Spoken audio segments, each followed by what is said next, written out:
Hi guys, welcome to my channel again. দেখো চলে আসছে নতুন আরেকটা ভিডিও নিয়ে। তো আজকে এই ভিডিওতে আমরা আলোচনা করব অঙ্গনওয়াড়ি কর্মী এবং আশা কর্মীদেরকে নিয়ে, এবং এছাড়াও যে সমস্ত অস্থায়ী এবং চুক্তিভিত্তিক কর্মী রয়েছেন তাদেরকে নিয়ে কিন্তু একটা লেটেস্ট আপডেট উঠে আসছে, যেখানে তোমাদের অঙ্গনওয়াড়ি কর্মী বলো বা আশা কর্মীদের বলো, এখানে কিন্তু 12 থেকে 15 হাজার টাকা মতন বেতন বৃদ্ধি হতে চলেছে 2024 সালের এই মাস থেকেই।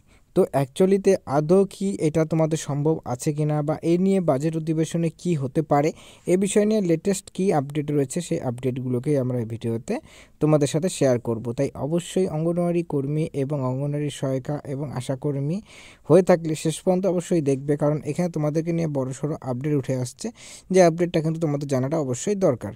তো যাই হোক, সময় নষ্ট না করে মেন বিষয়টা ভিডিওতে আলোচনা করি। তার আগে একটা বিষয় বলবো, চ্যানেলটিতে নতুন হয়ে থাকলে চ্যানেলটাকে কিন্তু সাবস্ক্রাইব অবশ্যই করে রাখবে, আর ভিডিওটি ভালো লাগলে লাইক অবশ্যই করবে। তো চলো সময় নষ্ট না করে মেন বিষয়টা ভিডিওতে আলোচনা করা যাক।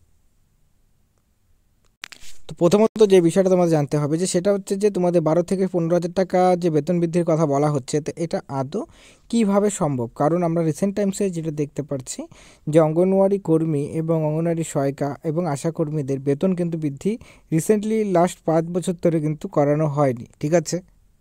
এবং এই ক্ষেত্রে যেহেতু 5 বছর ধরে অঙ্গনওয়াড়ি কর্মীদের বেতন কোনো বৃদ্ধি করানো হয়নি, তো সেখানে আবার 12 থেকে 15 হাজার টাকার মতন বেতন বৃদ্ধি কীভাবে সম্ভব? তো দেখো, এখানে নতুন একটা কিন্তু তোমাদের বিল আসতে চলেছে, যেটা খবর পাওয়া যাচ্ছে, সেটা হচ্ছে যে সমকাজে সমবেতন, ঠিক আছে? সমকাজে সমবেতনের কিন্তু বিলটা এবার অস্থায়ী কর্মী যারা রয়েছেন তাদের ক্ষেত্রেও কিন্তু এটা লাগু হতে চলেছে, ঠিক আছে?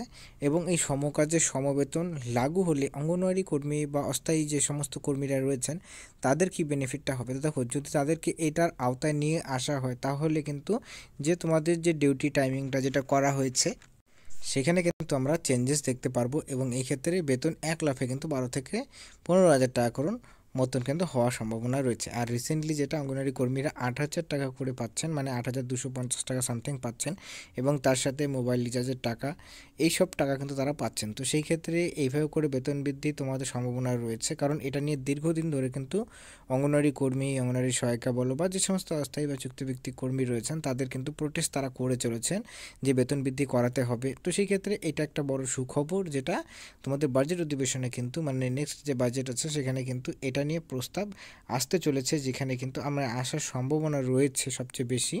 তো সেটা আসলে কিন্তু তোমাদের নেক্সট ফাইন্যান্সিয়াল ইয়ার থেকেই কিন্তু তোমাদের এটা চালু হতে চলেছে। নেক্সট ফাইন্যান্সিয়াল ইয়ার তোমরা জানো যে মার্চ এপ্রিল মাসে ফাইনাল তোমাদের যে ফাইন্যান্সিয়াল ইয়ার আছে সেটা শেষ হয় মার্চ মাসে, এবং এপ্রিল মাস থেকে শুরু হয়। তো সম্ভবত এপ্রিল মাস থেকে, বা যদি ইলেকশন থাকে সম্ভবত এপ্রিল মাসে, তো সেক্ষেত্রে পিছিয়ে সেটা কিন্তু যেতে পারে, এবং সেটা ভোটের রেজাল্টের পরই কিন্তু লাগু হওয়ার সম্ভাবনা রয়েছে। এই ক্ষেত্রে এটার বেনিফিট কারা কারা পাবে? এটার বেনিফিট কিন্তু সমস্ত অঙ্গনওয়াড়ি কর্মী, অস্থায়ী কর্মী, চুক্তিভিত্তিক কর্মী, আশা কর্মী, সমস্ত কর্মীরাই কিন্তু এটার সুবিধাটা পেয়ে যেতে চলেছেন, ঠিক আছে?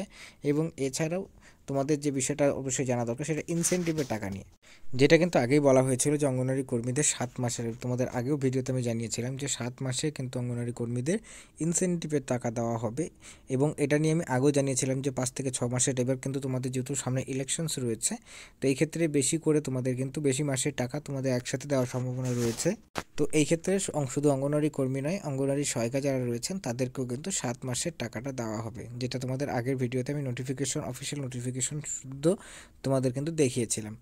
তো এই ক্ষেত্রে 3500 বা অনেক কর্মী রয়েছেন যারা মনে করো 4,500-5,000 টাকা করেও কিন্তু তারা পেয়ে যেতে চলেছে। তো সেই ক্ষেত্রে এটা একটা গুড নিউজ যে একসাথে এতগুলো, এবং বাকি যেগুলো ডিউ থাকবে সেই ডিউগুলো কিন্তু তোমাদের এই বছরেই, মানে পুজোর আগে আগে ওগুলো বাকিগুলো কিন্তু ক্লিয়ার করার একটা একদম সম্ভাবনা রয়েছে। তো যাই হোক, এই আপডেটগুলোই ছিল। তো যখনই আরও কোনো আপডেট আসবে আমরা অবশ্যই জানানোর চেষ্টা করবো, বাট আজকে এতটুকুই। ভিডিওটি দেখার জন্য অসংখ্য ধন্যবাদ।